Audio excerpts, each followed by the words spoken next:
It's Do Time with Pastor Steph.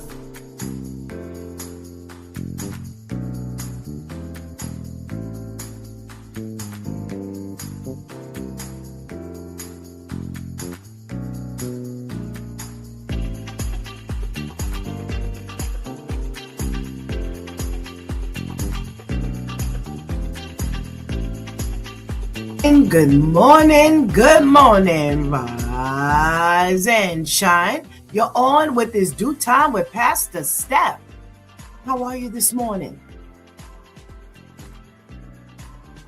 That's what I like to hear. For this is the day the Lord has made.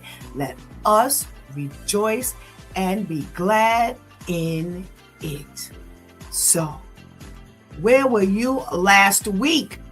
Last week it was loaded over here on his Do Time with Pastor Steph as we talked about some of the things that you can say that would deem you classy when you wanted to end a date. And all of the things that came up, get a friend to crash and have someone call you, act like it was an emergency. That's not classy. First of all, they're old. People already know those lies and games. We want to make sure that we're honest.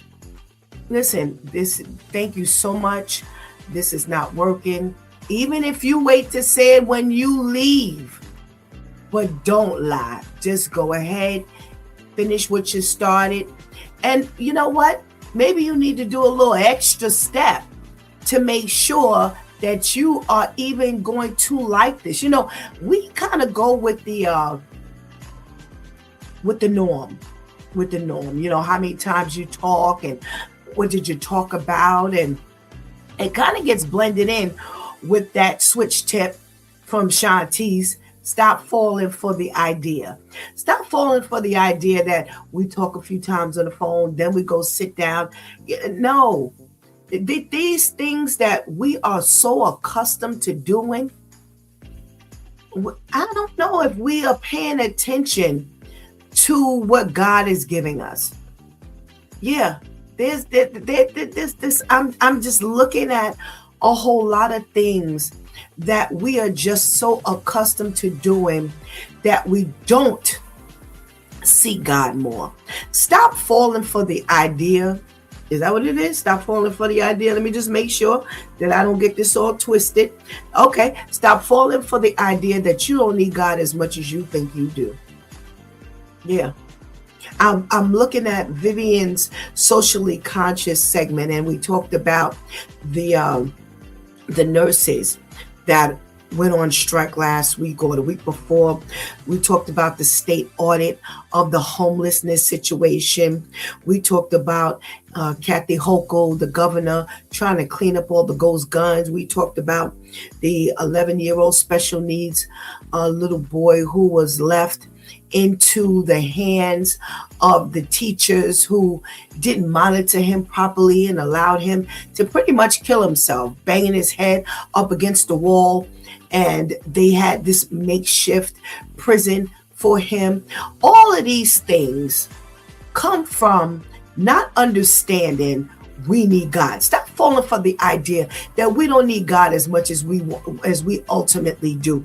We're going to take God over in this corner, but we don't use God over in this corner. We're going to take God for this situation, but we don't quite need God over here, but we're going to use God for steps 1 and 5, but we're not going to use God for 2, 3, and 4. Stop falling for the idea that you don't need God as much as you think you do.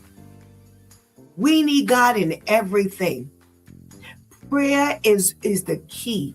When we stop praying, or when we stop praying properly, or when we don't wait for God to give us answers, we run into a brick wall. And after we run into that brick wall, we can't handle what happens after that. Sometimes nothing. Sometimes things that we can't control. Sometimes things that it's the way it is, but yet it's hard for us to accept that that's the way it is. There's a whole lot a whole lot of things that we do where we feel like we don't need God. We also talked about the set of parents who are suing the school because they charged their teenagers with bullying, racial bullying, racist bullying, however you put it, instead of teaching their children what it is to be humble, instead of teaching their children what it is to be polite and respectful. Instead, they're suing. We are living in a world where we need God everywhere we turn, because when we think that we don't need God, we are always going to run into the 8 ball, always run up against the 8 ball. We're always going to be stuck between a rock and a hard place. And that's just not what God wants for us. That's not how God has planned for us. So we really need to pay attention to the word of God. We really need to pay attention to the fact that we always need to see God in everything, for everything, about everything. When we stop doing that, when we fall for the idea that we don't need God in everything, we end up in trouble. All right? That's how we spent our week last week. Well, this morning we are here. Thank God for a new week. It is Let's Talk About It Tuesday, Church Folk Day. All right? So thank you so much for joining me. I say welcome to you again. I'm going to give you an opportunity to get this party started right along with me. Again, we are open to everybody. And my prayer is that you will come into this room just as respectful as you will receive respect. Okay? So go tell a friend. Go tell a friend that It's Due Time with Pastor Steph is on. And make sure you don't go anywhere, because we will be right back.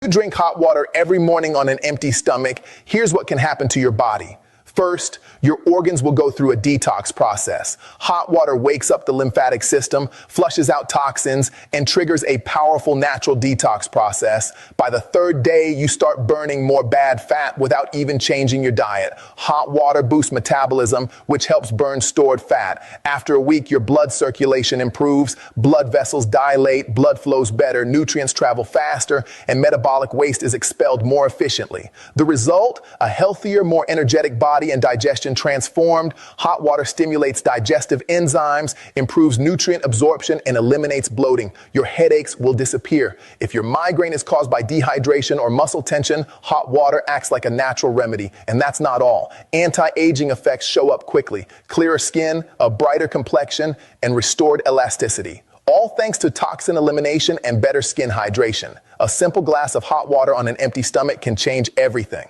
If you watch this far, comment yes, share this info with someone who needs it. Your organs will go through a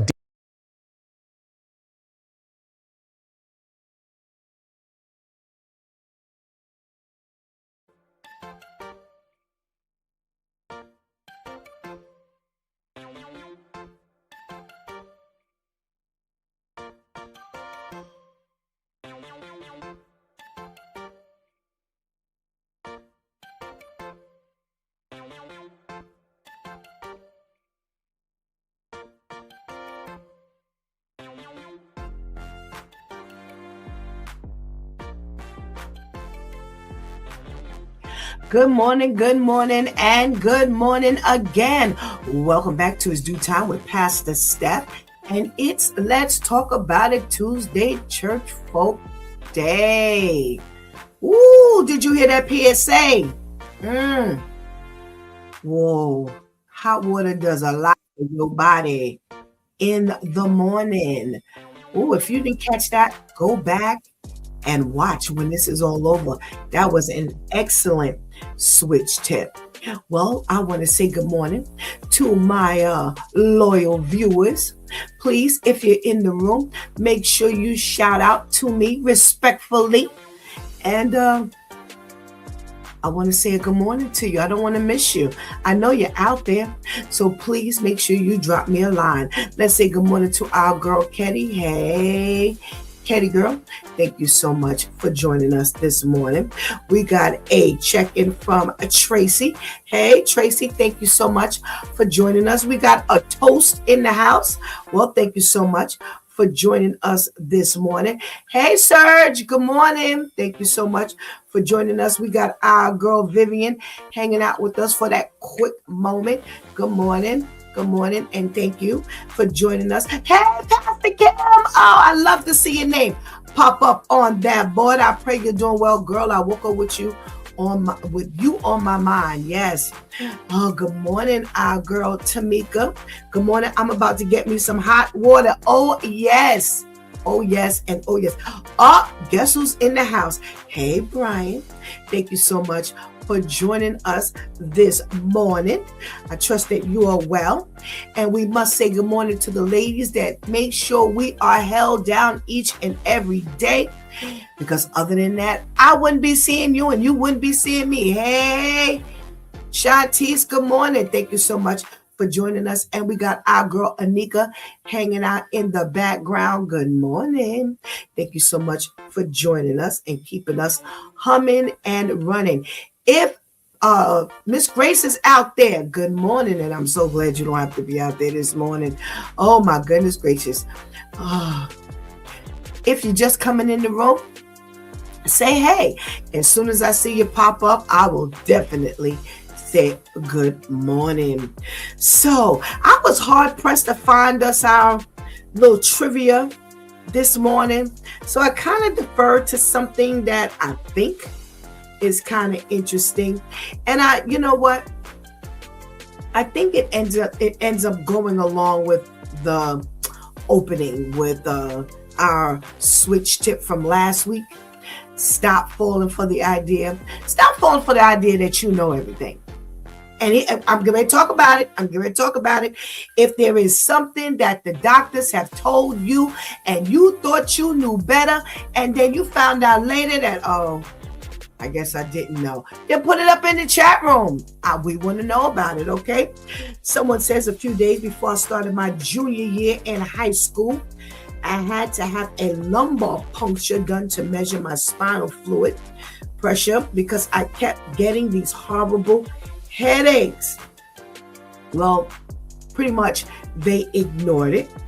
And they said when I got home, I was laying on the couch and I would ask my family to bring me things. And they were like, you're fine. Don't make it into a big deal. You can get up and get it. Well, come to find out, didn't listen to the doctor and had to end up going for an emergency surgery. All right. Caregiver here, 11 years. I always respect my client autonomy. I always only share professional stories of what could happen so they would know that these are my experience and by no means I'm telling them what to do. Here are a few. I pled with my client to allow me to assist him in moving about after a month's stint in rehab. He refused. Then he fell trying to stand and hurt himself. And it was a leakage of the bowels. It was everywhere. This was his first day home. 911 was called. Another client had a stroke and fell 3 times. She was home at the hospital and rehab for 6 months and refused her walker. So listen, we don't know everything. And there's nothing wrong. There's nothing wrong with seeking advice. And there's nothing wrong with praying as to what advice you take. All right, because every advice that come across your doorstep ain't going to be the best advice. Brian says, I question all doctors, and we need to. They need to. They don't know absolutely everything. So we need to question. but we need to be wise when we do so. I had a patient who had vague abdominal symptoms. I recommended a CT scan.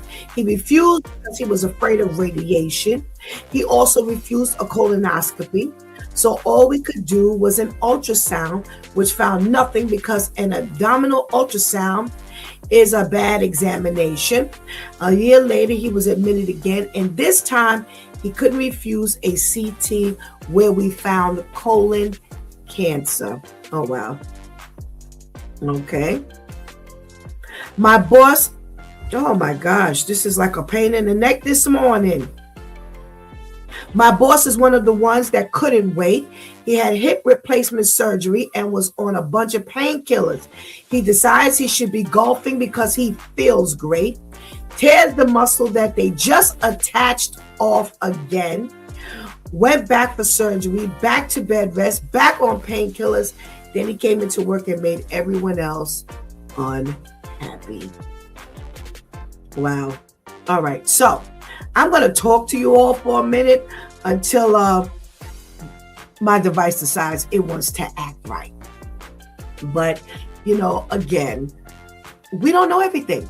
And when we get a doctor's opinion, one of the things we need to do is take and get a second opinion. Find out if that's exactly what you need to do. But to ignore things altogether is what's dangerous.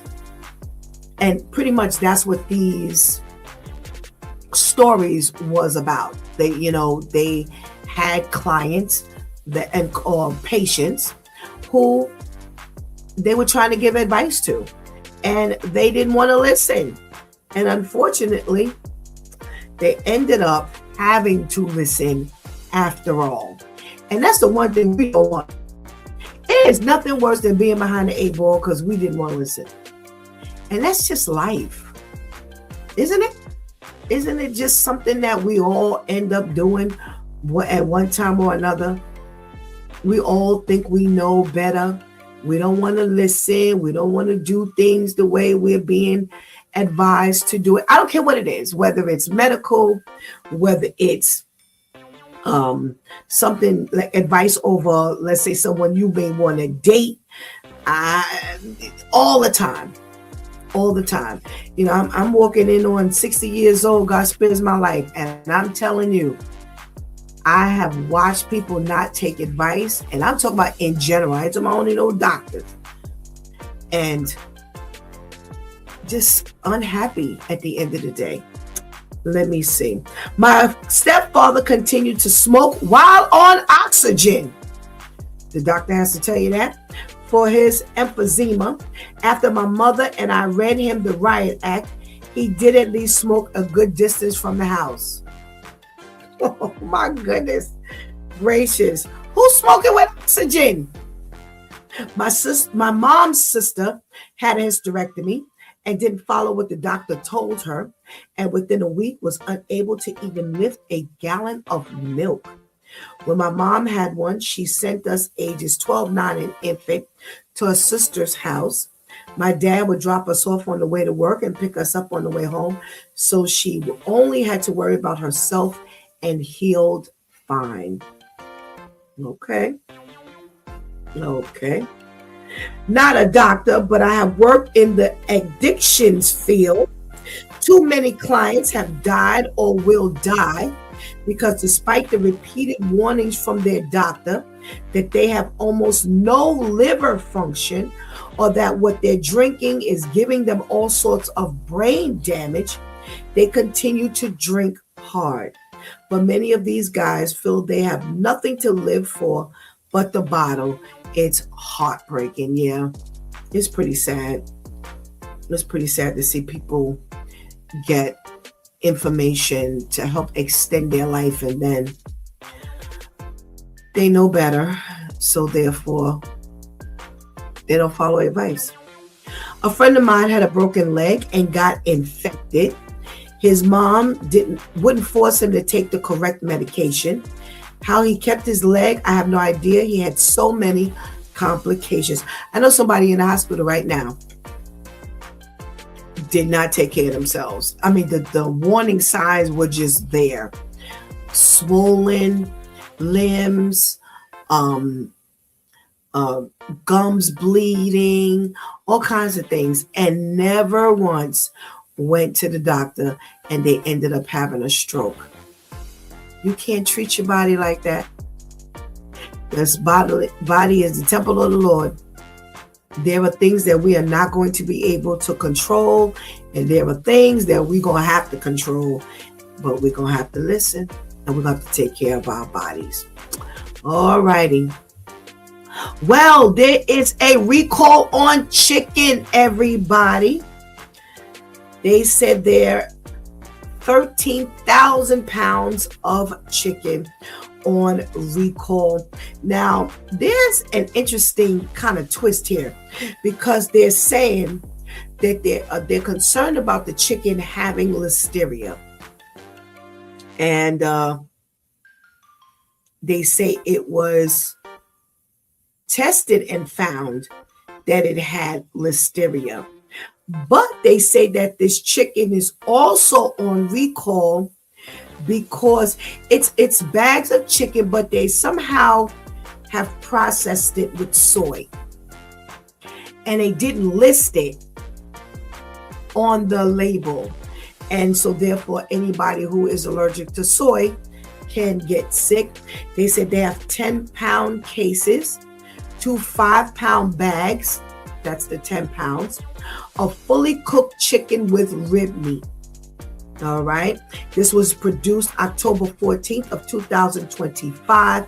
It's been distributed in Alabama, Florida, Georgia, Missouri, New Hampshire, North Carolina, and Ohio. Now, that doesn't mean that it won't find its way someplace else, but definitely if you're buying this chicken, it's called Fit Food, FIT, grilled chicken breast fillet with rib meat. And no, on the ingredients label, they do not have that soy is in it.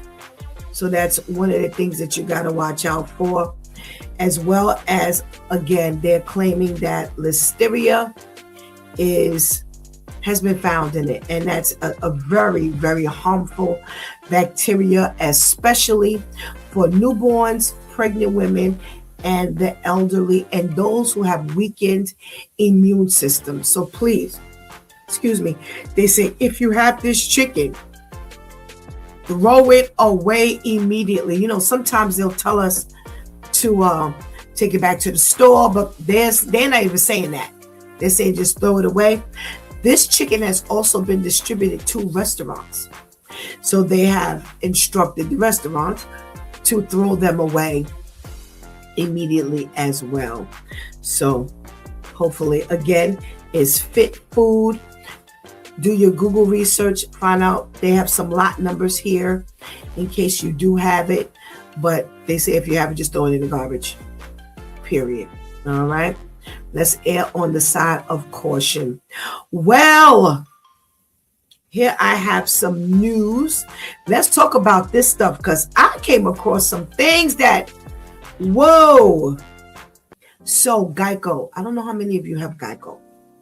I don't know how many of you have Geico for your automobile insurance, but pay attention.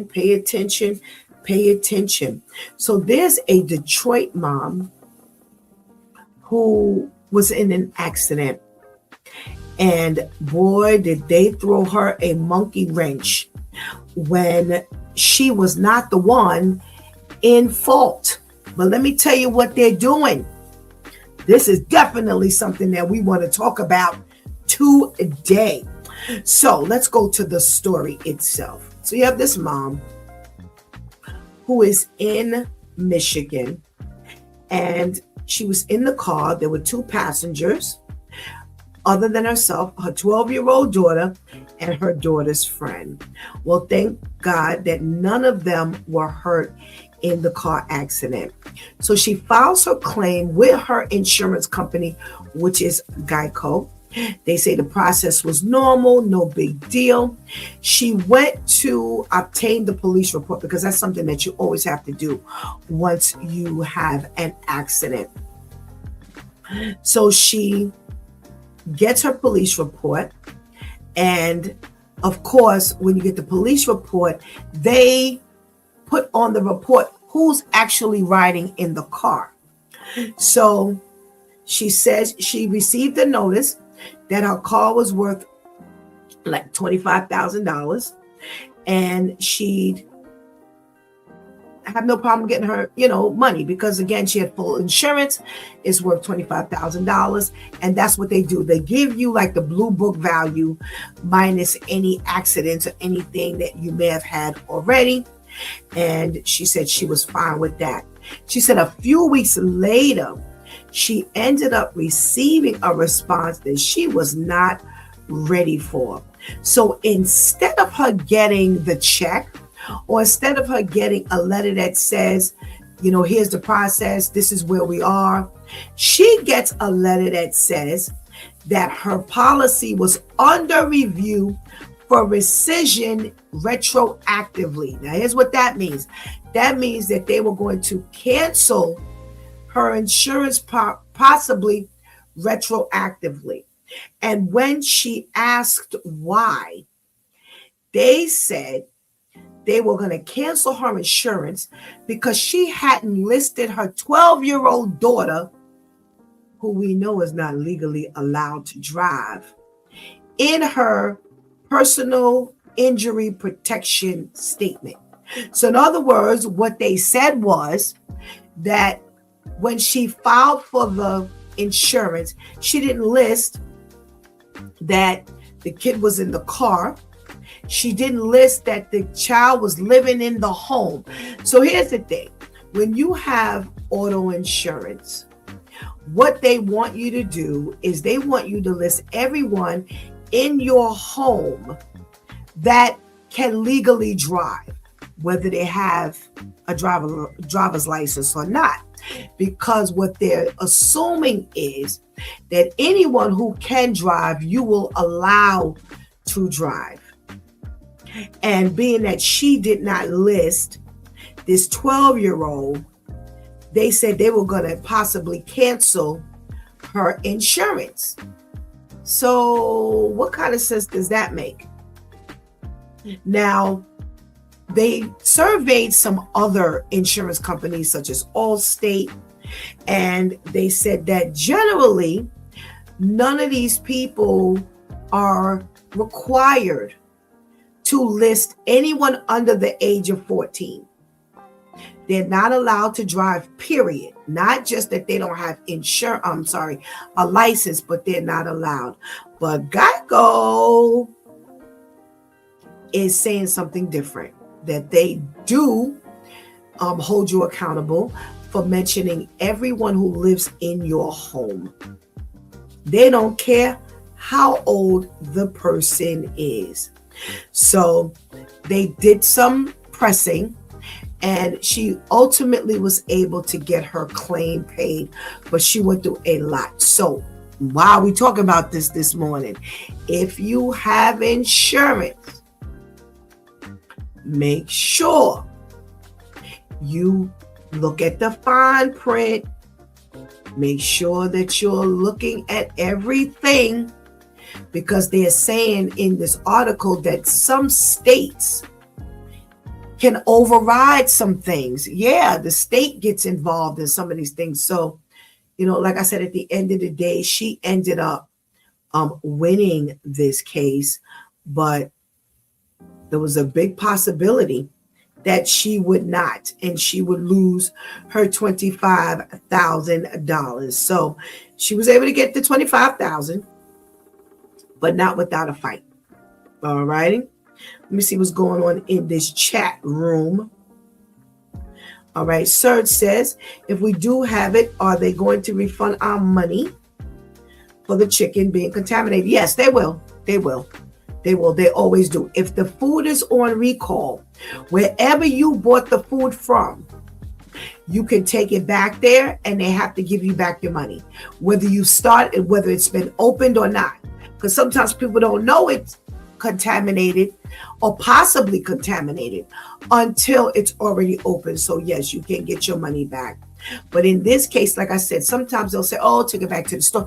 They're so afraid of, I guess, anybody getting sick and anyone having a lawsuit that they are just telling people to throw it out. But of course, people want their money back. Of course, people are not just going to throw it out. So you can. Okay. We got a check in from our girl Athena. Hey, Athena. She says, greetings to you in the due time crew. Awesomeness to the new day, and wishing all of you a wonderful day. Looking forward to giving healthy gems for your treasure chest for the new year. Amen. Thank you so much, Athena. We're looking forward to having you. Shanti says, good morning. You're not able to be to have a permit until you're 16. What are they doing? And that was a question. It's like, yo, she's 14, and the friend was 14, was around the same age. What are you talking about? What does that have to do with anything? Let me help y'all understand something. These companies are trying to weasel their way out of paying anything and everything. So if they can, they will. So thank God that they were able to, push it, and they were able to get, and she was able to get her money. Okay.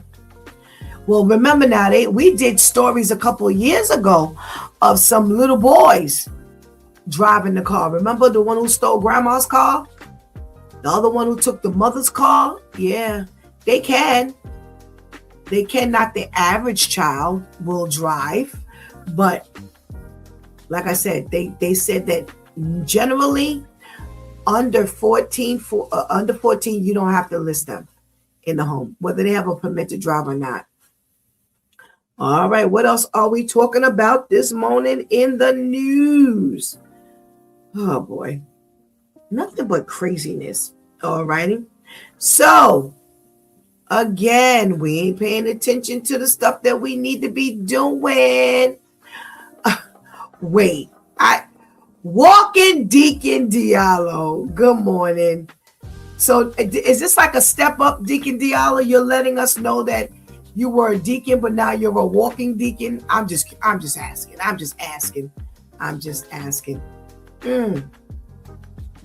Yeah, Serge, maybe you got to let them know that the pets can drive. I don't know. All righty. So out in Texas, there's an argument between a couple.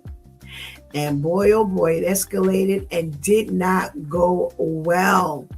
So there's this Crystal Randall who took 28, arguing with her boyfriend, and she decides that she's going to go out on the patio. Now they live in an apartment building.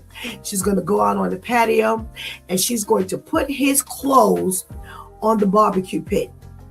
Well, she does that, and then she tries to extinguish the fire, but didn't realize that the fire wasn't out all the way. It spread to an attic space, and it went through 13 different units in the building. So now you've got a whole heap of people homeless because you wanted to fry and barbecue your boyfriend's clothes. So now she's being charged with all kinds of charges, and thus she should be.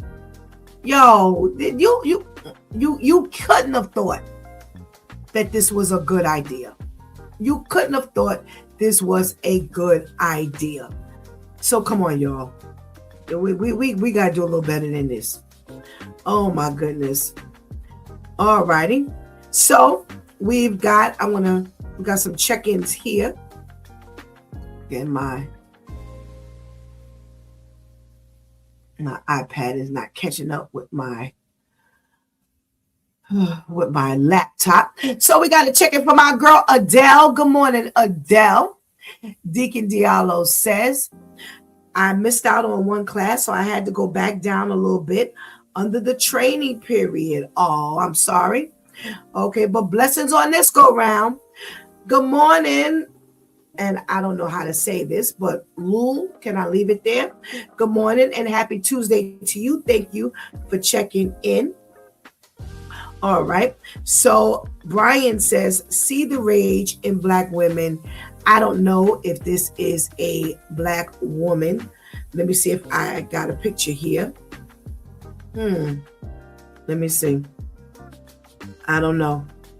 I don't know what side of the fence she's on, Brian, but this could be anybody. Okay. We all been underneath the gun on both sides of this fence. We do stories for everybody, not just people on this side of the fence. All righty.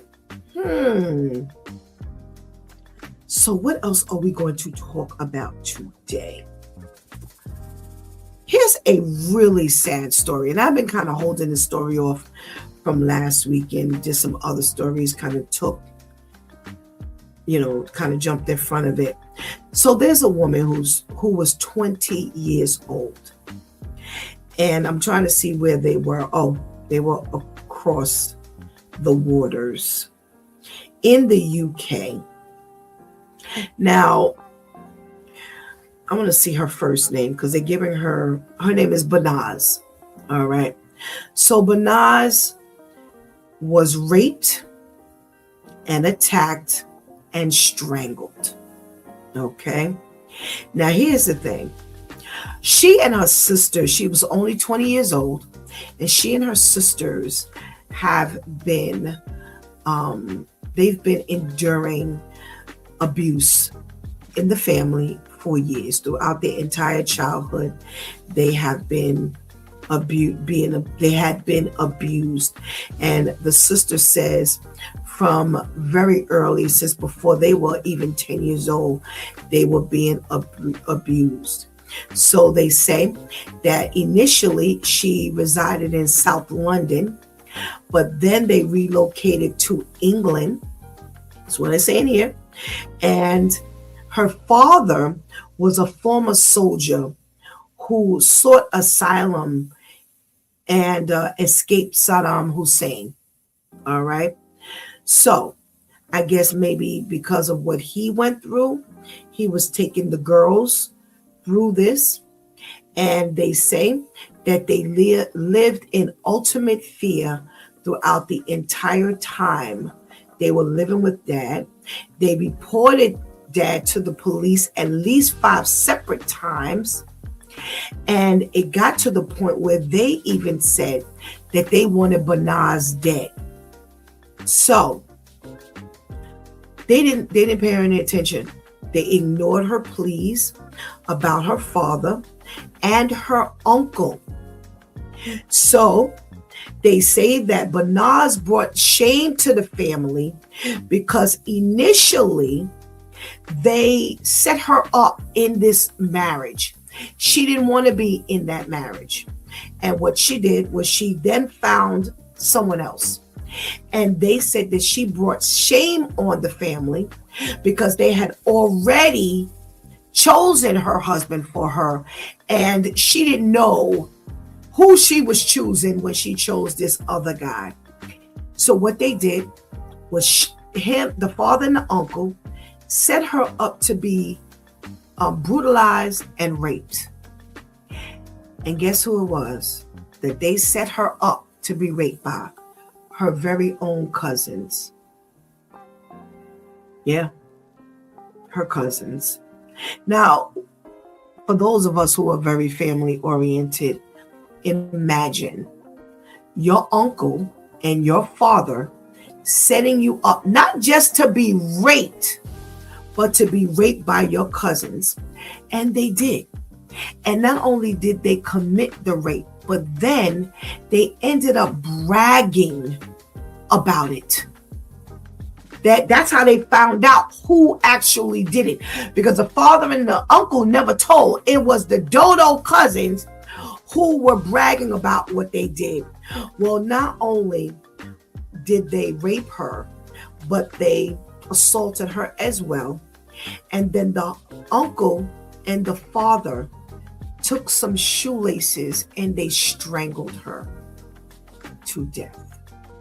Now, I don't know, I guess maybe because the sister didn't go that route, that they did not murder her, but he was convicted and sentenced to life with a minimum of 20 years. Her uncle was also given life with a minimum of 23 years for this crime. Now, this is a very old crime, but it's now hit the radar again because what they're finding is a lot of these women are coming over from these minorities, are coming over to America. They're becoming Americanized, and they are now being assaulted by their family, the males in their family here in the United States. Now, we've done stories about that. We did a story about the dad who burned down the whole house. Remember, he didn't like the husbands that the two sisters had chosen, and one of the sisters had children. Set the whole house on fire. Kids and all were murdered because he did not like, he had already chosen their husbands for them. He didn't like the fact that they had come over to America, changed up, gotten their own husbands, and he decided he was going to set the house on fire, killed grandchildren, children. One of the husbands died, but the other husband wasn't home at the time. Yeah. So we've done stories about this, and they say this is why this particular story has actually hit the airwaves again. And, we really need to pray for these people because this here, you're an individual. And unfortunately, because these are the customs and traditions of these cultures, that they are now becoming visibly brutal. See, they've always been brutal. But now that these people are coming over to America, they are shining a light on this because now these men, how are you doing this to your children? So the fact that they're your daughters, it doesn't matter. He's been brutalizing them their entire life. And now he ends up killing her, strangling her with shoelace, her and the uncle, him and the uncle. Oh, good Lord. I don't know. Let me do one more story before we get, I see Pastor Vinny's on. I don't think Pastor Brenda's with us today, but Pastor Vinny is on with us. We're going to grab our girl Shantice, and hopefully by then, Pastor KL will be on with us. Let's see which one of these stories I can do last. All righty. Let me see. Oh. So we were talking about the ICE agents last week, that they were like underneath the radar for their what do you call it? Their practices of hiring, and how they were not, some of them couldn't read or understand English. How you deporting people and you can't even speak the native language? That they were overweight and sent to the academy. They had so many different complaints. Well, remember now, they are going buck wild in Minnesota. Remember, that's how the woman ended up getting murdered. And there's been several murders that have happened in Minnesota since they've been unleashed into the state. Well, they say that there's a little small Mexican restaurant in Minnesota, and some ICE agents went in and had a meal there. And after they had their meal, they left, came back, and arrested. They came back and arrested the owners, and now the restaurant is shut down. So now you have all of these restaurants in Minnesota afraid to even open. Some people have said that they've been going through the different towns to some of the very popular Mexican restaurants, and that they're closed because now they're afraid to open up because they don't know who the ICE agents are. So clearly they didn't go in dressed as ICE agents, because their attire is, their face is all covered up. No, you know what? To me, you all that bold and brazen, walk up in there, walk around, let people know you're the ICE agent. Why are you covering up? The police don't cover up.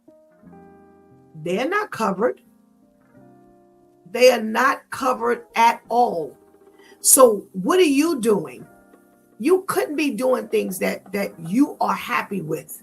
If I have to have a job where my face is all covered up. Now somebody might say, well, that's for their protection and blah, blah, blah, blah, blah. And I get it.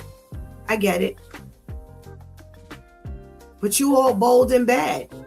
Y'all are killing people. They had people being dragged out of their homes. And they say since they've been in Minnesota, they have behaved worse than any place else. So I don't know what's going on in the state of Minnesota. Why they're so wild in Minnesota. But yeah, they say they are straight out of control. Let's get our Pastor Vinny on. We got to check in from Miss Herlima. Good morning. Good morning and good morning. Thank you so much for joining us this morning. Hey, good morning, Pastor Vinny. Good morning. Good morning. Good to see you this morning. All righty. So, how are you this week? I'm good. It's a little brisk, even down here. Okay. What's the weather like? Because Pastor KL said they were like in the 20s yesterday.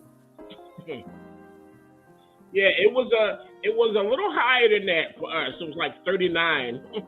Oh, okay. Yes. Okay. And it never broke 60. Wow. Okay. What is it? Low, but it'll get out of 60. Okay. Not yesterday. What is it normally like at this time of year? Well, it's pretty close to what it would be, but we would start, in the upper 30s, but we go all the way up to like 65. To the point that you could take off your jacket or whatever, and wow. it wouldn't be that cold. But I'm doing a Pastor KL today. I got a sweatshirt and a hood on. Wow. Oh, Tamika says Alaska is warmer than we are today. Yeah. Wow. Well, they said that the weather is changing down there. It's going in the opposite direction, and that they're supposedly drying up out in those states where it's like always cold, that they're getting dry now. So as you all are getting colder, they're getting warmer. So this is some turnaround, Pastor Vinny. Yeah, my son just got back from Alaska a couple of days ago. Oh, wow. He said it was really, really cold. But wow. When he got back here, he said, "Am I still in Alaska?" Wow. So stay warm. Get that disrespectful weather out of here. Wow. I know for all of you who have gone down to the warmer states, this ain't something that y'all smiling about. Oh my goodness. Not at all. So Pastor Vinny, we've got Geico, who is now playing major games with these insured, where they are saying if you don't list the children in your home on, when they ask you for everybody who lives in your house, that they want you to list everybody, including her 14-year-old, this particular woman who got into this accident. Now they were, trying to mess with whether they were going to pay her or not because she wasn't itemized And they don't generally itemize anyone under 14. She's 12. Are they trying to pull it okie doke, Pastor Vinny? Always. I mean, all of these insurance companies, they're all the same. Their main objective is to get your money. No matter what they have to do to get it. You know, lie, steal, cheat. All they want is your money. We have, luckily, I guess, when our guys, they took a driving course in school. Okay. So I don't know. They didn't bother us too much because I guess they saw that they had taken the classes. Okay. So they had some level of training, and so they weren't really sticky on us, and we never filed a claim or anything like that. So we had good records, and they kind of got swept up in our good record, and we never had an issue. Thank God. Okay. Wow. So let's talk about this. Let me see. I don't know if I'm going to talk about this. All right. And let's talk about this cultural behavior of this of these people in these other countries, and the fact that you're not allowed to marry who you want to marry. You must marry who they set you up to marry. And the girls they said they've been abused for pretty much the duration of their lives. And now that they're older, she married who she wanted to marry. They had arranged for her to be married. She ended up marrying who she wanted to marry. They set her up to be attacked and raped by her cousins. So let's talk about that part in and of itself. You just set up your children, your daughter, to be brutalized. Just in and of itself. What does that even sound like to you as a parent? How can in any shape or form, how can you say that that's love or even respect for your own child? This is so, it's like going back to the Stone Ages, where, I mean, there were no real laws. There were no real, you don't have an opportunity to grow up. You don't have an opportunity to have some kind of autonomy in your own life. It is a shame. It is a real shame. But unless we do something here, when they come here, they're trying to be citizens or whatever. They should be protected. They should be protected in some way. And those that are carrying out this tradition, I say immediate deportation. Something. You have to keep these young ladies, protected. Yeah, this is crazy. This is crazy. You have her very cousins. Her very cousins. You don't even think about having relations with your cousins. Right. And these dopes, they not only go that far, but then they brag. That's how they were found out, because they were bragging about the fact that they had raped their cousin. And now the dad and the uncle, now I don't know if these were his kids. I don't know if these were his sons, the uncle's sons, but they then go to the lengths of strangling her with shoelaces. And you're saying, when they come here, well, I'm going to ask you about that more when Shantice gets on, because I would like to like kind of flush out what kind of protection would you think about giving. So I want you to think about, if you had your way, what kind of protection would they be under? So while you're thinking about that, let's get Shantice on the line. Let's say good morning. Good morning. Good morning. How are you? I'm fine, thank you. How are you, pastors? Good. Good, Well, good. thank you. So we've got Geico, who's trying to get out of paying a claim by saying that, you know what, you didn't put your 12-year-old daughter on the list of people who live in your home, and because she wasn't itemized, we're considering not paying. Are they, I ask you, like I asked Pastor Vinny, are they trying to run for the okie doke? Absolutely. Why am I putting my infant down? Well, that's pretty much what it's like. You didn't even say which, could have still been fought, but you didn't even say your 16-year-old, your 17-year-old. I'm like, listen, my 16, 17-year-old don't even have their permit. You're like, yeah, but they're old enough to have a permit. You're talking about someone who's still an adolescent, not even a teenager yet.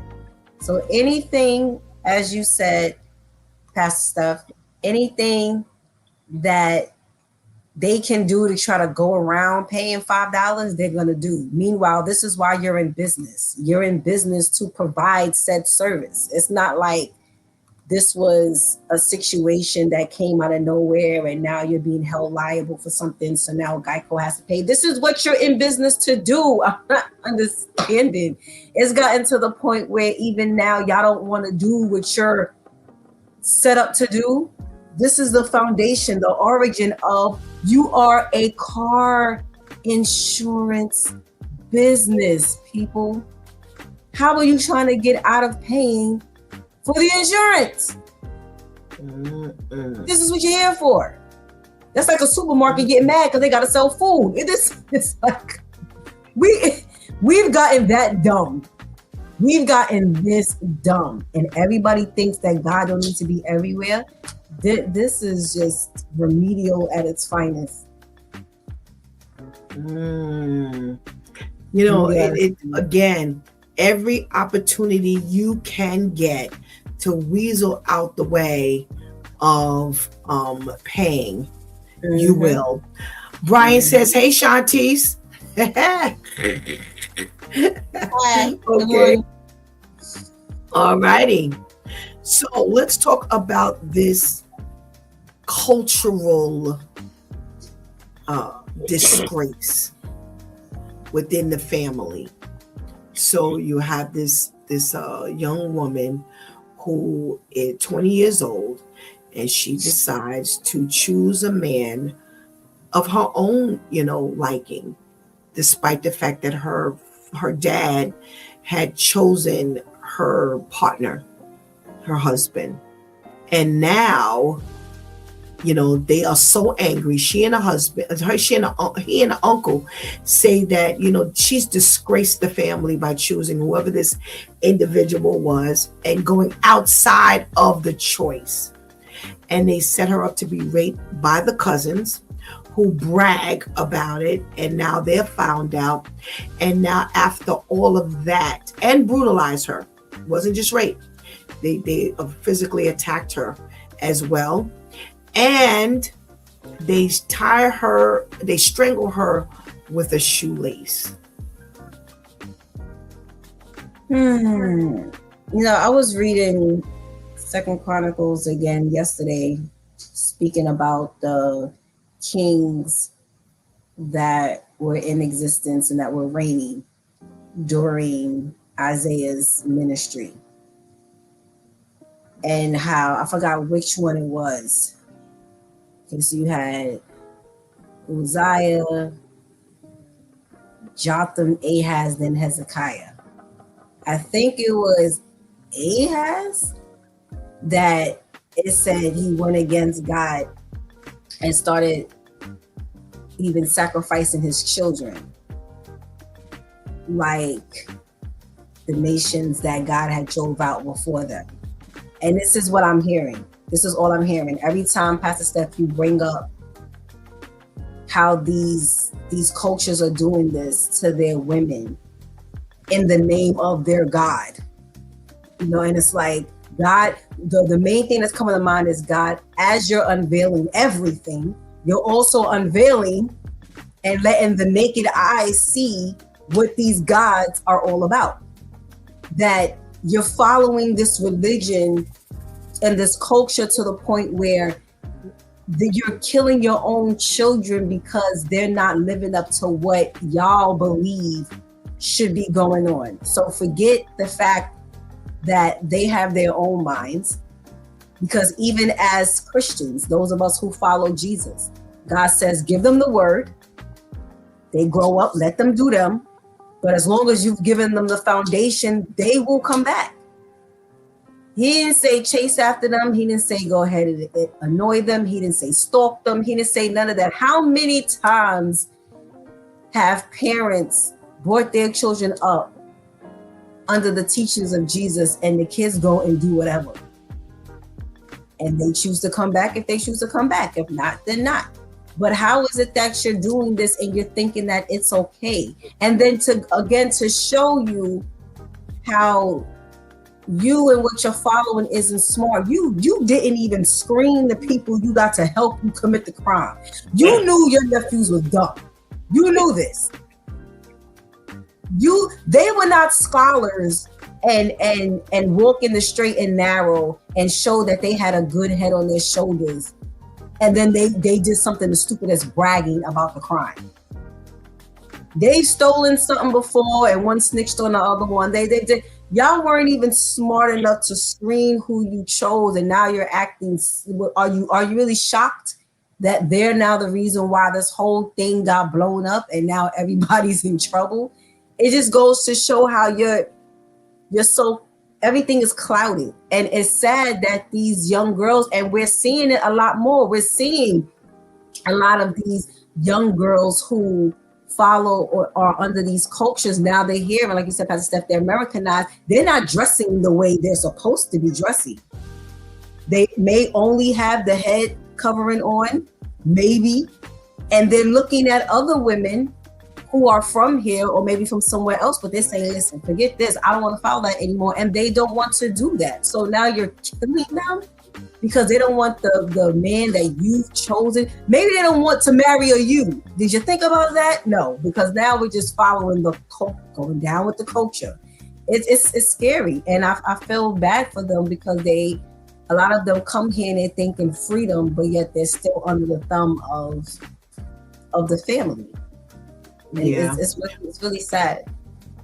We just did a story not that long ago about, if you remember, the mother dying, falling, quote unquote, I think like fell out the window. Yeah, Come to find out that it was the son who actually pushed her out the window, and it was because he blamed her for the divorce. But the sister told the story that the father was abusive. And the mother didn't want to be in the abusive relationship anymore. So she separated from the father, and the son was mad. He was mad. He sided with the father. So mom should take the abuse to make you happy. And because mom didn't take the abuse that made you happy, you pushed her out the window and killed her. So we can see that these behavior patterns, they just get perpetuated. Right. He just, you know what I'm saying? It's like, this is crazy. So this is why you said, what you said, Shantice, is accurate, where, this is what, they don't want to marry you. These are the things that these men are teaching their sons. Right. Now, you saw your mom abused, but because you sided with your dad, you would kill your mother because she did not want to accept the abuse in her life. Now, Pastor Vinny, you introduced the thought. You said, listen, they need to be protected when they come here. So here's the problem. And I want to talk about this here because this is the interesting part. We're under the regime of a president who could literally care less about the way these women are treated. Because as far as he's concerned, he just wants them gone. Deport everybody who's not American. So what do you suggest? And how do we actually push to get it implemented when this is the president's belief? He's just as bad as he's not literally abusing them, but he's abusing them. Yeah, he is, because if anybody, he has the power. Right. He has the power to change things.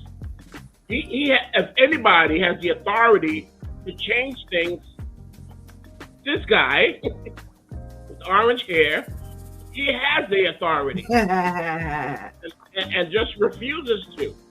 You know, you so many, even women here, you know, they go to court, they get a order of restriction, what they call protection, order of protection against the husband or whatever. But when they come here as a family. You know, you see them in the street. The woman, she's all tight down, and you can barely see her eyes through the hijab. You know, but the husband, he got on his fly sneakers, he got on his fly tracksuit, like he's the man, and she followed behind him like a slave. And as you said, the sons learn the same thing. It's ingrained into them that they have to be like their fathers, and that's how they protect their family. Right. That's how they protect it. So what could we do to protect them? What laws could be put into place to protect them? I think first of all, if you are under such extreme distress that you need to, and you want to separate yourself, I think that's what you have to do initially. You might have to go into a women's shelter or some kind of situation where the husband is not allowed to be. He's going to chase her down, but still you have the law on your side, because you volunteer, and it would have to be voluntary to go to a situation where you could be monitored, where you could be, protected. I'm not saying jail or nothing like that, but no, I got what you're saying. No, I got you. That makes sense. Some kind of situation where you are not, available for their mistreatment, 24 hours a day. Right. Okay. It's hard. I mean, it is really, really hard, because then, you're involved, we're involving ourselves in family business, which is what they will tell you. This is my family. I do whatever I want. But no, this is not your country, and we don't do that here. Right. I got you. Okay, makes sense. Adele says that's crazy. Absolutely, Adele. We got to check in from Kyra. Good morning, Kyra. Thank you for joining us. We got to check in from our boy Terrence. Good morning, Terrence. Brian says got to take these problems to the United Nations. Anika says Trump comes from and still believes women shouldn't have rights or vote or even shop without the husband's permission. He wants to go back to the 50s. Shantice, so we're talking about, okay, when they're here and they realize that they can and they want to get away from this abusive domestic situation, that Pastor Vinny suggests that we give them some assistance with that. Do you agree? And if so, what kind of assistance should we provide as a country? I agree with the assistance, especially if you're allowing them over here. What's the point in allowing them over here, but yet they're still subjected to the same things they were subjected to from where they came from? The type of assistance, definitely agree with the shelters. And maybe even if it's not a specific shelter for them, because if the men come over here now, they know which shelters to target. So it's like the shelter for Muslim migrant women. No, you're gonna have to. You know what I'm saying? Because now they know where to target. And hello, Christians, where art thou? Stand up. You know, as people of God, we are here to speak up for the widows, the fatherless, and what's the third one God mentioned? Widows, fatherless, orphans. Orphans, the widows and orphans. Right, and people can't. So pretty much all of those also fall under people who cannot speak up for themselves, people who need help, people who need assistance. We have, God's word says, you are in the position to help, then you help. Pay it forward. We have all of the resources. Stop setting up dog parks and putting up all these useless casinos and doing all this stupid, useless stuff that isn't aiding anyone outside of making the rich richer, which means making the ignorant more ignorant. And let's help these people that you're allowing to come over here. Y'all, as the United States, we want to be so involved in what's going on in other countries for other stupid reasons.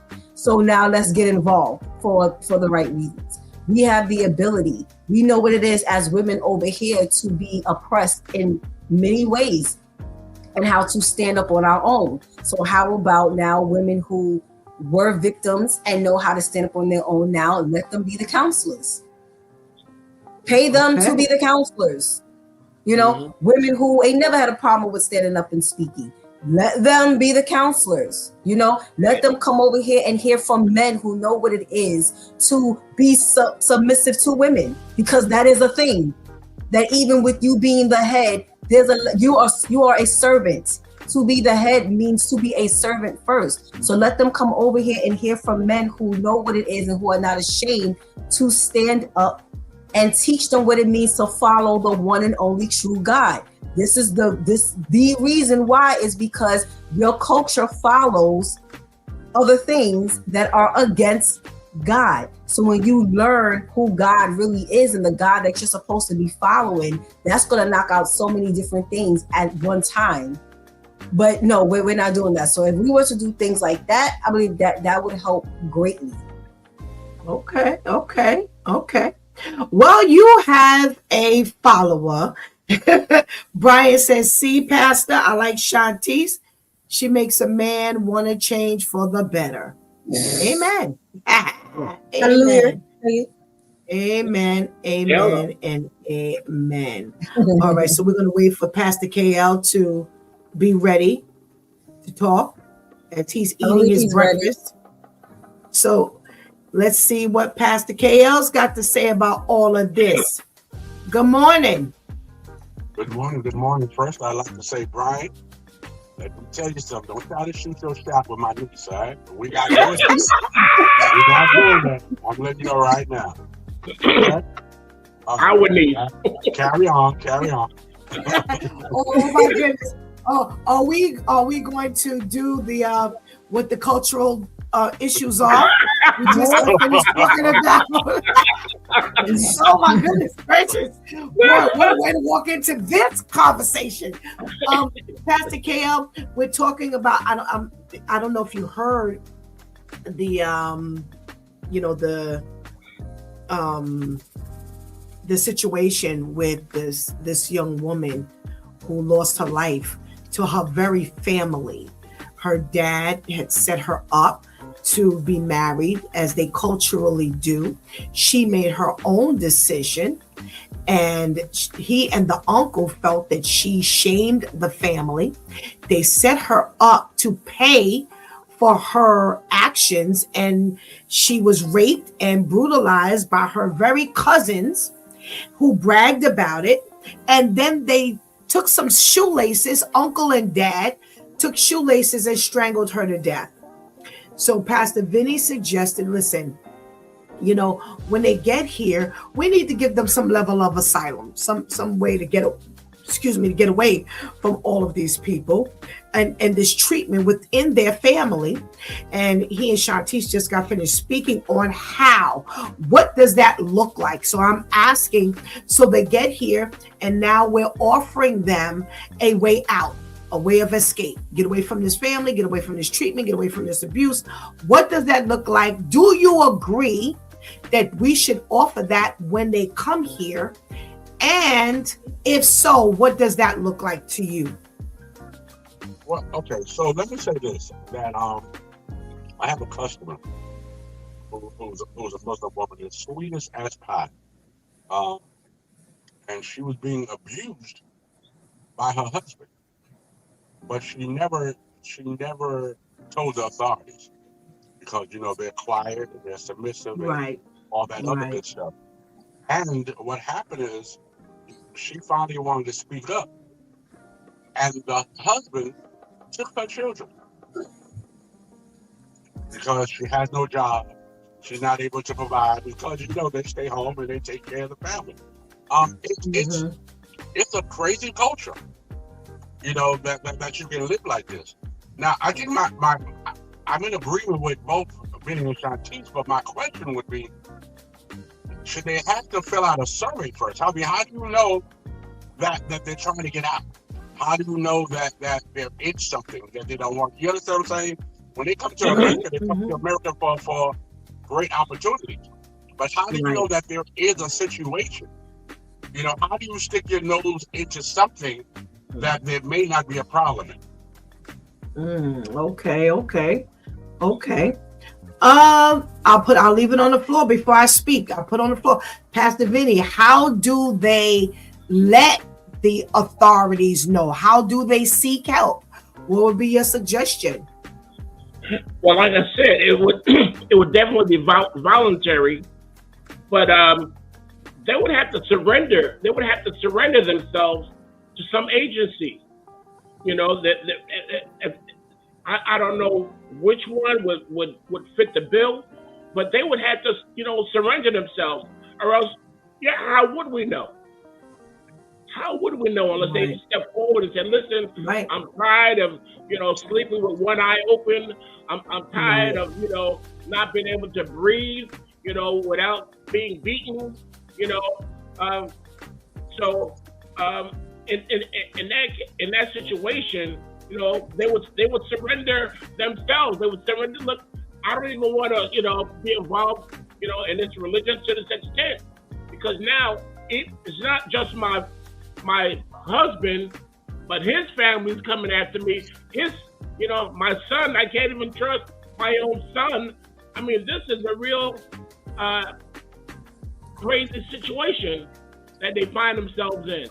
So I think first they surrender, and then they're able to, get the situation somewhat secured. Okay,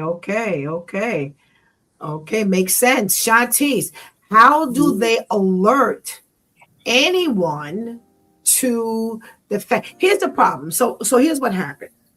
I don't know how many of you who are viewing or listening know what happens. So you have someone here, they can make the petition to bring people over, and they most times do them in sets.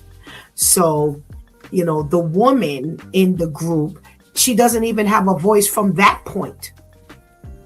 There's no voice, because I'm putting in for Vincent Stokes, Brenda Stokes, and Nathaniel Stokes.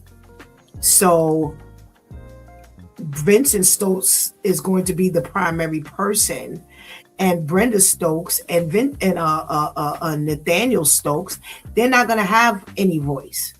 That's the point person. Vincent Stokes is the point person on the opposite side of the water. Now you have Vincent Stokes applying for Brenda Stokes and Nathaniel Stokes.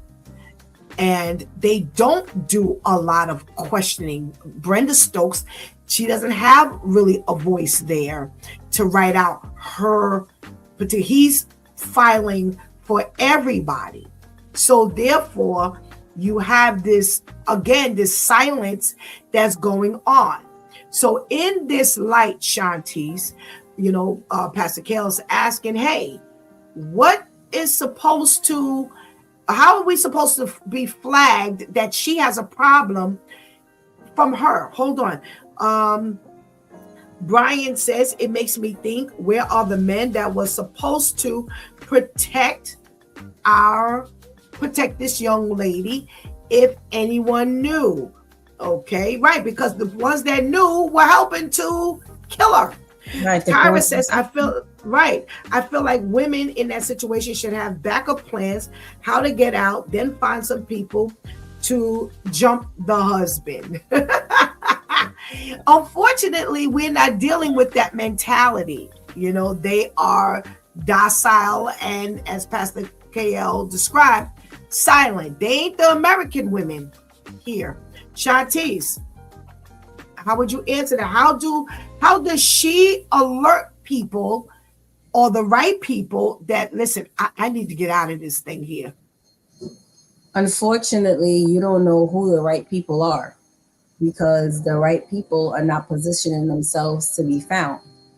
So again, if you have, so like here we have 911 for this, we have 311 for that, we have domestic violence number, we have sexually assaulted number, we have all of these different numbers and social media, whatever, that we can reach out to if we need help. They don't know that those resources are available. So again, if there was something set up virtually, like, okay, you get over here and now you contact this number. Here's a hotline for this. Here's a social media page for that. I think that would be a relief for them, because now it's like, okay, even if I have to put this anonymously and they send me a code, and this code let me know where to go or who to call or so on and so forth. But unfortunately, again, Christian, where art thou? How? No one wants to brand themselves as the helper either. So how do I know? Because even here, look at what we have to contend with here. Can we really confidently walk up to a patrol car the way we used to and have confidence that this cop isn't gonna assault me or isn't gonna do something stupid, that I can really walk up to this precinct and find some type of comfort and safety with these policemen and women? No, unfortunately. So it's like we have to brand ourselves as those who are able and willing to help, so that when they get over here, again, they can learn what help looks like. Because like Brian asked, where are the men? The men who were supposed to protect her are the ones who raped and killed her. You're talking about father, uncle, cousins. These are the ones who are supposed to protect me. It's just like when we think about the parents who kill the babies, and Pastor Steph asks all the time, I can't even imagine this child looking up at my father, and my father is the one who decapitated me. My father is the one who strangled me. My father is the one who set the house on fire. This is the man I'm supposed to look at and say, if anything, I feel safe with you. So we have to look like the help. They have to be able to identify. They can't identify with it if they don't know what it looks like. All right. So Brian is asking, or he's stating, they should have agencies for situations such as this. I agree. We got checking from our girl Akusa. Good morning. Good morning. So for the record, there are agencies. The first agency they mention, of course, is the National Domestic Abuse Hotline. You do have agencies for immigrants who are experiencing abuse. There are agencies for them. Here's the problem. The problem is you're dealing with people, women, who don't have the confidence or the strength, or they don't have that, what's the word I'm looking for, to make this move. We've got women right here that don't make the move, but women who come over, remember, everything is under the husband. He has everything. I had my last daughter. Now this was in 1998. And in the room, there was a woman who was laying next to me, and she kept crying. So finally I asked her, I was like, what's the matter? Why are you crying all the time? And she said, because she wanted her tubes tied, but her husband would not sign. So therefore they would not tie her tubes. And she had a very difficult delivery. And that was her second child. Now she was like Indian or Pakistani. I don't know. I'm not well versed on, but this is who she was. And I too had come from an extremely difficult delivery myself. So I understood where she was. And she was like, I keep asking them, why can't I sign for my tubes to be tied? This is my body. Why does he have say over what I go through or not? I understand this is my husband, blah, blah, blah. Well, first of all, unfortunately, it was just an American rule. That was the thing. And one of the ways I was able to get my tubes tied is because I told him, I'm not married and that's it. I'm not having no more kids. And there's a process. I told the story here before. There's a process to you getting your tubes tied. And at that time, I don't know what it's now, but that's 27 years ago. You had to wait. You signed to have the procedure done. And then you had to wait 6 months because they wanted to make sure. Yeah, they wanted to make sure that you were clearly thinking about this thing. You had really made up your mind. You had considered everything. And I didn't have a husband to worry about. She, on the other hand, was not allowed to get this tubal ligation. And she said, I almost died and blah, blah, blah. And too, Shantice could tell you, my life was on the line too. I almost died as well. So she was preaching to the choir. Understood. But my point in telling this story, she voiced how she felt. And by United States rule, it didn't matter how she felt. Because as long as she had a husband, it had to be a mutual decision. So imagine how she feels, or a woman like her feels, if they're being abused. And now I voice my opinion. Where does that leave me? Because I voiced my opinion here. And in this particular case, I get the fact that they're saying, okay, you're husband and wife. So therefore you need to make this a mutual decision. However, she should have every right to make an appeal that says, listen, this thing here almost cost me my life. I should have some separate say or some additional say. But again, and let me tell you something. I watched him. Oh my God, I watched him. He walked around there with his hands in his pocket. He looked like such a bully. And coming from a person who's been abused, I spot you easily. And I was like, oh, she must be going through some real hell. That wasn't the only thing he had say over. But she was like, he doesn't even consider that I almost died. I almost died. And nobody's listening to me. This is what they feel when they hear that nobody's listening. So even when we give them a voice, do we really give a voice? Because at the end of the day, it ain't mattering. It doesn't matter. Let me see. There's some comments. So Lou says, and I'm going to leave it there. I'm sorry. Right, exactly. Can't identify with something you don't know, Shantice. I don't know what that means. Maybe I'm missing part of the point. I'd rather be strong and single than be in a relationship where my rights and freedoms are taken away from me. Okay, makes sense. Terrence says, then tried to take all women's rights back to the old days. Brian says, well, they voted for Trump and he told women, it's your body, but his choice. Absolutely. Absolutely. Lou says the disrespect to women is real. There should be no approval to getting your tubes tied. This is another way for them to control us and while keeping the birth rates up. Absolutely. Absolutely. He says the whites are not reproducing at the same rate as all other nationalities.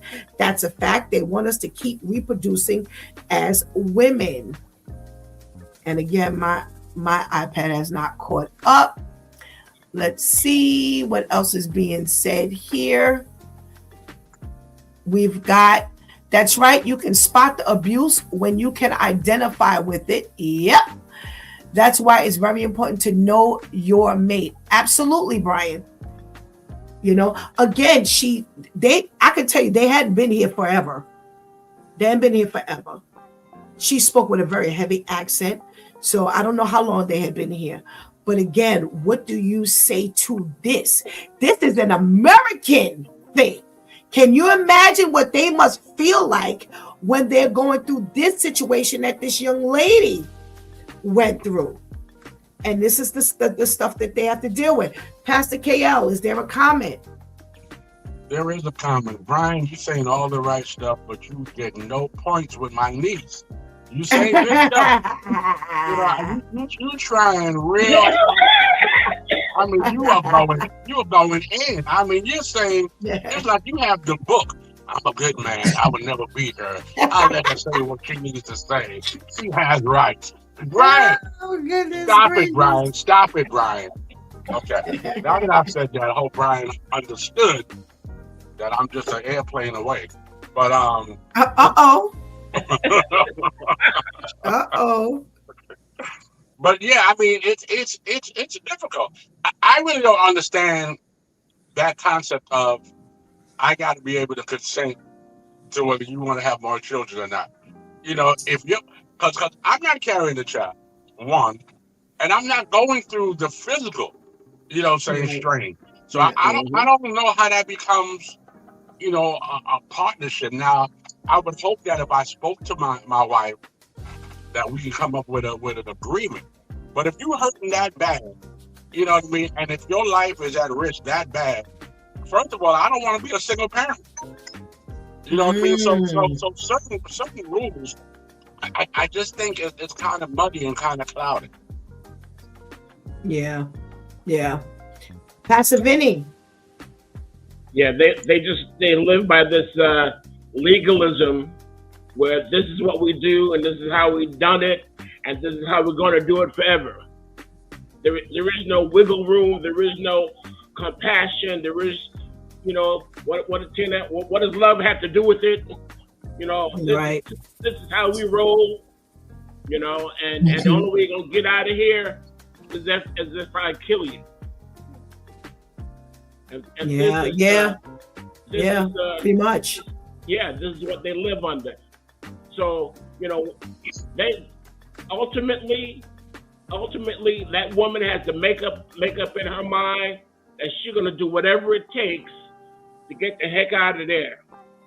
Right. If she sees a way, if one of these organizations, has space or whatever, they got to take that way.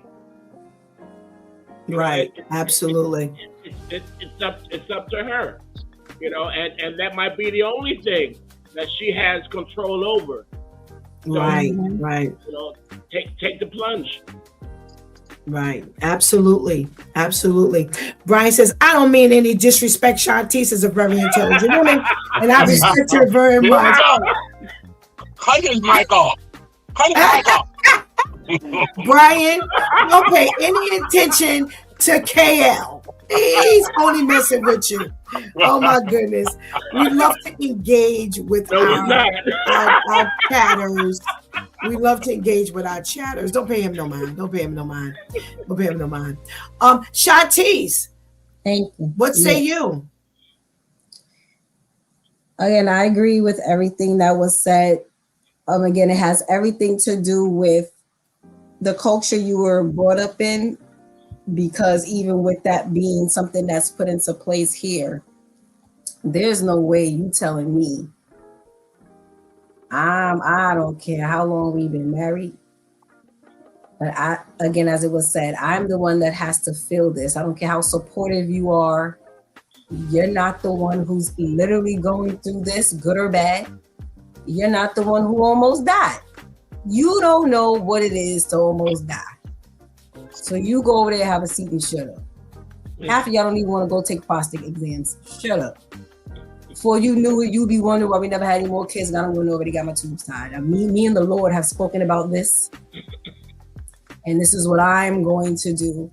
But again, because that's not what they were brought up in, they don't know what it is, again, to respectfully shut you down. Because it's not even about what I want. I would be real stupid to be out here carelessly, married or not, but just keep having kids and think. I know someone right now who their goal was to have double-digit children. Like they'll be able to say, I have 10, 11 kids, and medically, their body can't handle it. And my question was, well, how is this a goal? When you yourself don't know the longevity of your life because you have something that could be a terminal illness. So you're planning to have all these children and then leave them with who?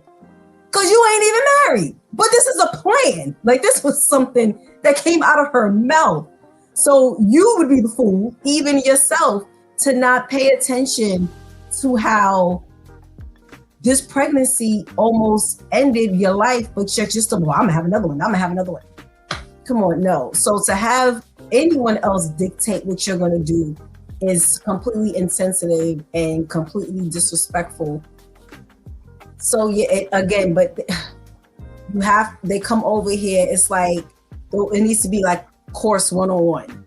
Like, understand your rights as a person. All this goes back to how God feels about you, how God treats you, how God teaches you how to feel about and treat yourself. Or they're not learning that. Why? Because look at what they're learning. They're learning about what the other gods teach and what the other gods say and what the things that we're talking about now and learning to have that in place. These are things that stem from God. God teaches you how to be realistic about the body he has given you. God teaches the husband how to be realistic about the expectations he has for his wife. God teaches the woman how to respectfully say, okay, I don't mean no disrespect, but I know what you want. Meanwhile, this is the reality here. When you're not brought up under what God is teaching, then you're automatically brought up under unrealistic expectations that man wants, and then you're left with that. So it has to be to where you immediately come over and you're being taught what God says. Again, for you to go to be over there under what man says and then come over here and be under what man says, there is no difference. There is no difference. Absolutely. You know? Right. You have to be brought over, and it has to be emphasized. Again, saints, where art thou? It has to be emphasized. What does God say? Well, here's the thing. Someone said maybe when they get here, they fill out a survey. Here's a better one. If this is not always, not that's, I don't mean it that way, but if they're not already doing it. So these people have to be interviewed. Mm-hmm. What's wrong with making that a part of your interview process? And here's the thing. Somebody will say, well, you ask and they may not be honest.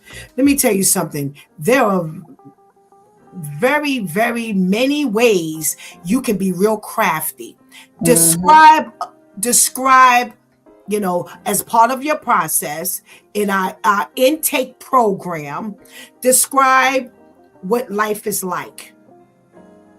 Then that automatically, if they're not, if you're savvy enough, you can find ways of getting things out of people. So in other words, if you just ask, are you being abused?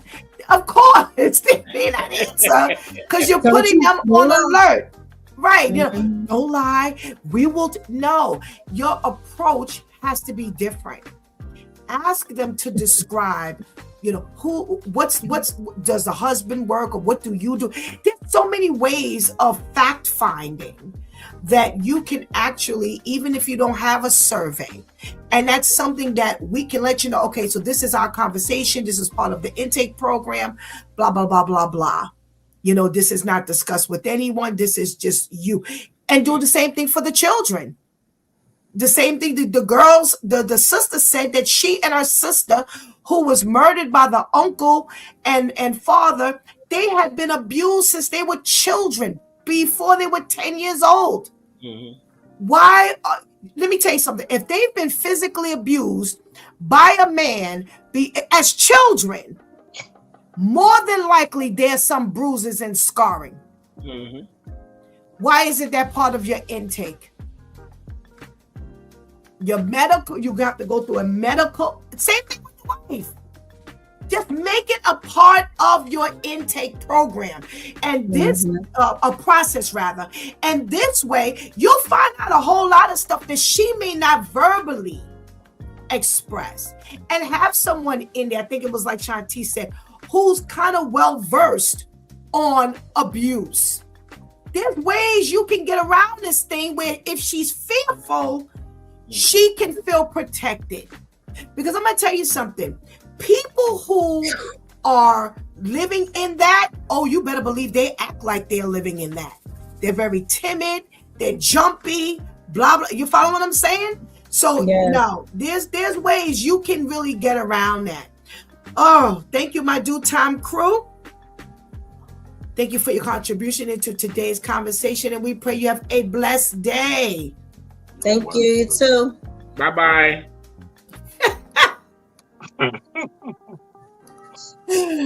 Oh my goodness, it's good I'm reading this off camera. I just happened to look down. Right, exactly. That's just like if me and Shantice was married and she says that she wants to get her tubes tied. I'm respecting her decision and taking her to the doctor. Oh, nice way to slip that in, Brian. Smart. We love to interact with our with those who are watching and who are in the chat room. This is like so much more fun. We used to have a great time when we were on Blog Talking Straight Audio, but now that we get to see, Terrence is hilarious. So he's one who we really get to have a good time with. But please keep the chat room going. We love it. It's a wonderful way of kind of picking the thoughts and the brains of those who are actually tuning in. So thank you so much, Brian. Just come on, be a part of the family. You're already part of the family. They're already talking directly to you. You've been a part of the family already. Oh, my goodness gracious. There's a whole lot going on here. Shantice hit the nail on the head. What did God say? God says that the man should love his wife the way Christ loved the church. There you have it. We last week Monday, I believe I was on Monday night, and we showed a clip of what's his name? Brian. Jamal Bryant's wife. And she said, she's a first lady and there's no manual. I beg to differ. We do have a manual. The one thing that we can say about that Bible is the fact that there is nothing we go through that Bible does not address. It addresses abuse. It addresses oppression. It addresses how workers need to respect those who are their masters, their bosses, how we need to give respect to authority. It addresses how the bosses address and treat the people who work for them. Translated. Back then they had slavery, but still we studied something on Sabbath. There's rules of engagement. Ooh.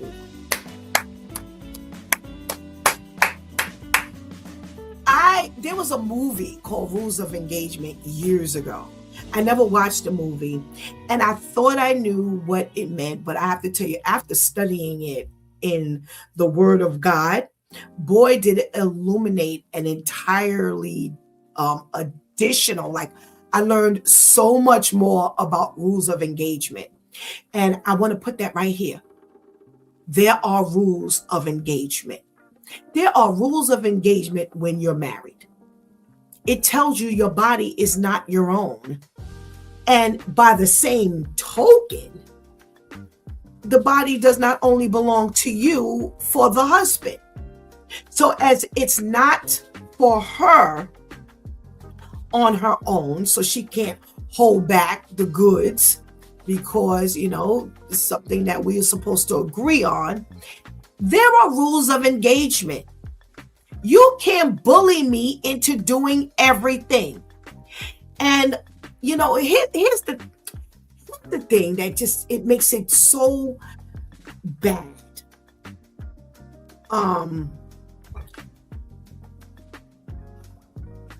Even if you set up something where, so for argument's sake, at this present moment, we don't know how abusive he is. This man. Okay, so I'm sitting here and I'm listening to her plight. I'm listening to how she almost died.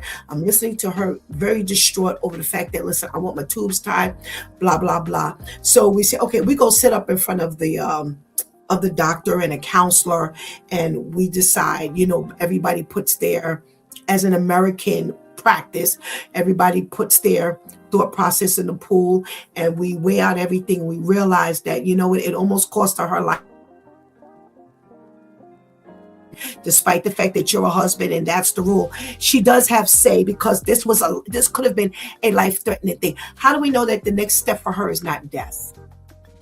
So it's like so hard to put certain things in place because, again, who would have thought that the cousins would have raped the 20-year-old woman, that the uncle and the father would have strangled her with some shoelaces?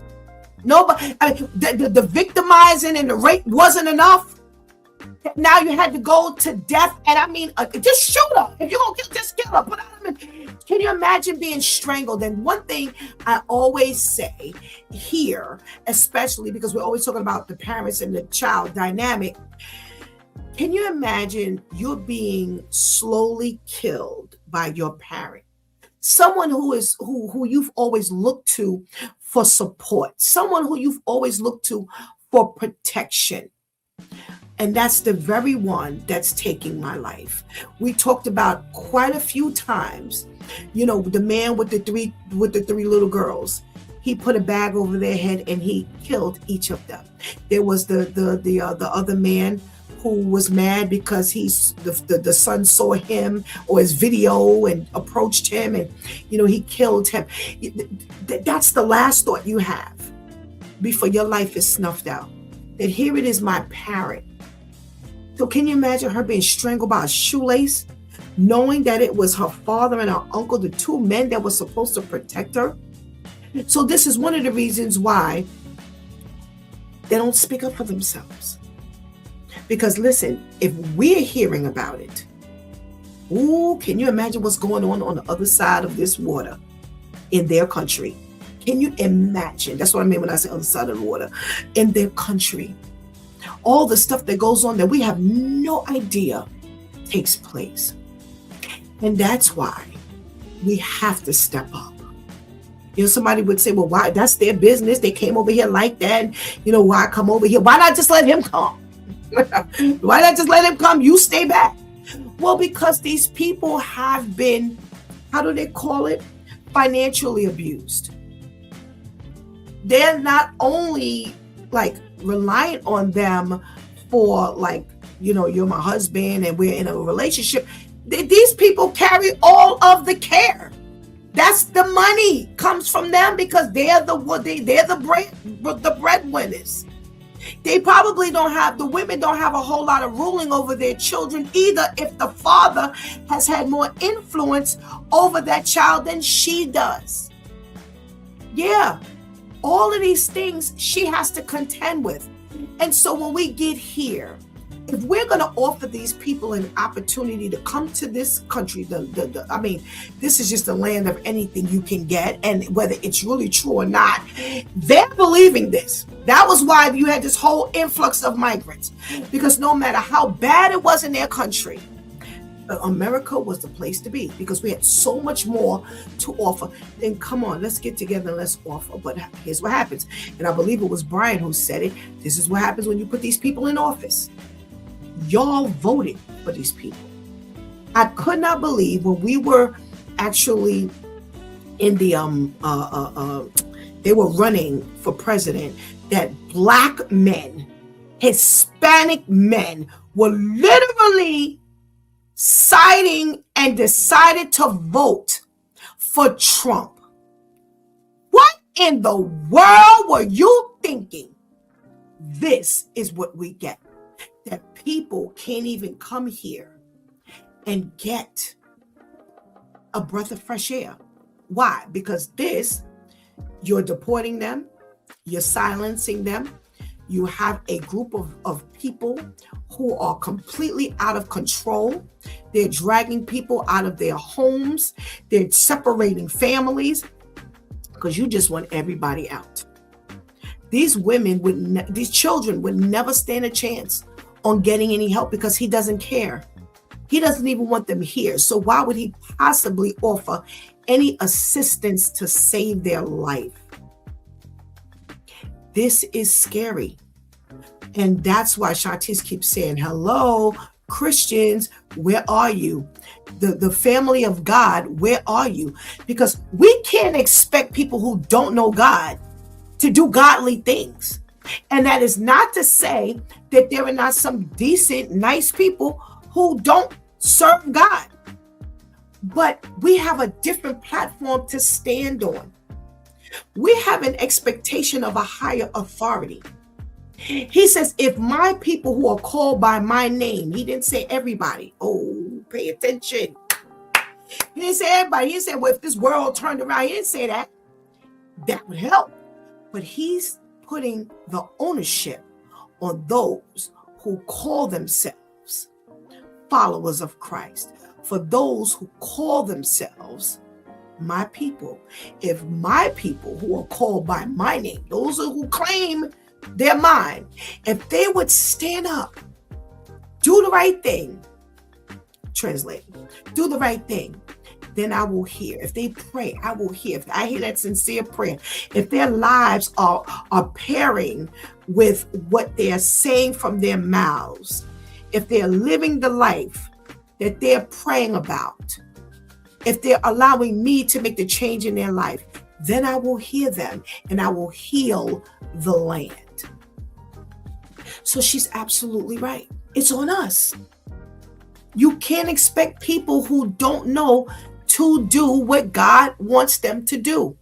And this is why there's a petition for those to come on. Let's learn the ways of God. For those who don't feel they need God, this is God's land. This is God's world. So if you don't believe that this is God's world, there won't be a consideration of doing God's things. But for those of us who understand that this world belongs to God, He is the Alpha, the Omega, the beginning and the end, then guess what? Then we have an obligation. So let's step up. When we're voting, where are our voices? How were so many Black men and Hispanic men feeling and believing that Trump had something to offer us? Where in the world did that possibly come from? Are you that misguided that a man who had already been in office, who was very vocal about how he felt, who indicated how he felt by the things he did, who had been saying for all of the 4 years, if I get back in office, these are all the things I'm going to do. Can you imagine being that misguided? Well, the word of God says that the enemy will deceive even the very elect. So if he's going to be able to deceive even the very elect, then the people that don't know God stand no chance.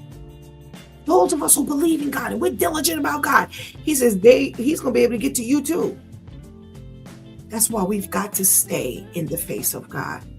Because without God, we don't stand a chance.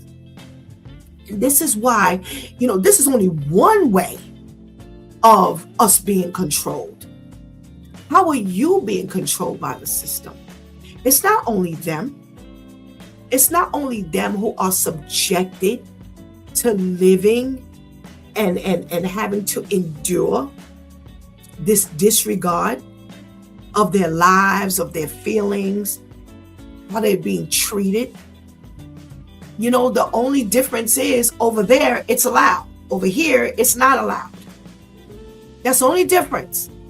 So again, if we're going to open up the doors and the gates to allow them to come in, then we need to put some things into place. And they do. They have agencies. As they were talking and when the question hit, I looked it up. There are agencies. However, what good is it going to do a group of people, because it'd be women and children, who are afraid? You've got to now work your way around that. And there are ways we can get that done. And I said it a little while ago when I was with the crew. There are ways we can get around this thing. But if we as a unit fight, one can chase 10,000. One can chase 1,000. Two can send 10,000 to flight. That's the kind of power we have. Even at two, that's the kind of power we have.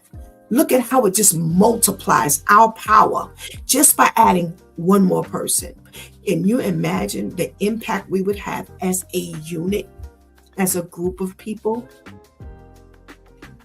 We don't belong to ourselves. We all belong to God. Because I've married this man, I don't belong to him. I am not his possession. And that's the way people are treated. Once I marry you, you're my possession.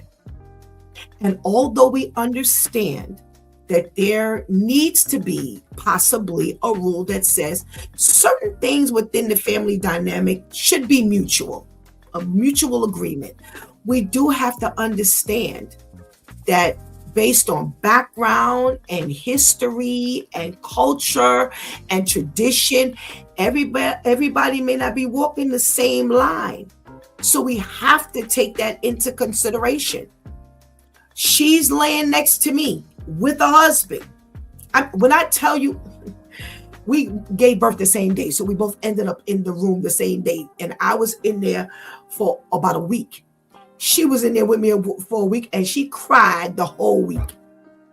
And that's why I had to look over and say, well, what is the matter? Is it your body? Because again, I was enduring my own issues post-delivery. I was in a level of postpartum as well. So that I was wondering if that maybe, and I had 2 children already. I had never gone through that. But the third round, I was enduring it. I was experiencing it. And I'm like, okay, well, maybe we could talk or something, because I'm thinking maybe I had no idea that that's what she was crying over. And I said to myself, well, then what else in the world is going on in that household that she feels that she has no say? And God gives us free will. He is not going to put us in a marriage, or he's not going to ordain marriage for us to now not have a voice. We have a voice with him. He may not agree with everything we say or do, but he has given us free choice, and regardless of how bad it's been, he has not revoked the free will. So, if he has not revoked the free will between us and him, he surely has not ordained marriage for us to become robotic. We have a lot of prayer to do, but as we're praying, we need to partner that up. We're going to have to get up out ourselves. We're going to have to go to God more often. We're going to have to go to God more sincerely. When we pray, it has to be a clear prayer. We cannot be praying to God and we've got all these things caked up in our mind. You can't go to God like that. How can God says, listen, don't do anything that will hinder your prayer from being answered. boy, that's loaded. That's loaded. Because a lot of us are saying, I'm praying, and I don't see any answer to my prayer. Well, why? Why? Is it just the delay, or is it the denial? Oh, is it the delay, or is it the denial? Is God denying your prayer because it just is not where it needs to be? It's not partnered with your life. It's not partnered with what you speak. It's not partnered with where your frame of mind is, the way you act, what you say, and your frame of mind, your heart. All those things flow into answered prayer. And again, it does not necessarily mean that a delay is a denial. It just may be you had to hold off some things. Just pushed it back a little bit until his will in another area is done. But again, the word of God says all things work out for the good of them that love the Lord and who are called according to his purpose. He has to put it all together. We don't just want answered prayer. Because baby, had God not said no to Stephanie on some things, I say thank you, God, for not listening to me. I was asking you, and I will never forget. I prayed to God for something, and I thought it was good. I thought I was doing the right thing, and I watched it play out so badly. And one day the Lord said to me, he said, I gave you what you asked for, but you didn't ask for the right thing. You just left it open. You needed to go deeper into that request because I gave you what you asked for. And boy, did I learn my lesson. I learned my lesson the hard way. And thus I'm here trying to keep you from making that same error. We can't ask God for things when it's jaded. And that's the other thing he had to explain to me. He said, when you were asking me you were asking me for this reason. But you didn't ask for me to clear up some things before I open up that door. And I've learned it instantaneously. He was right. So sometimes when God tells you no, boy, you better get on your hands and knees and go back and thank God. Thank you for saying no. Because if you had given me a yes, what would you have been allowing? That's what we need to understand. Is there something going on in our lives where we are oppressed and we need to give God what we need to give God? Plain simple as that. In order for God to make this shift. In order for the shift to really mean something. Because there could be a lot of shifts. But is the shift going to be in your favor? So come on, people. Shanti said it 2-3 times. Come on, people of God. If you are not in the Lord, come on over.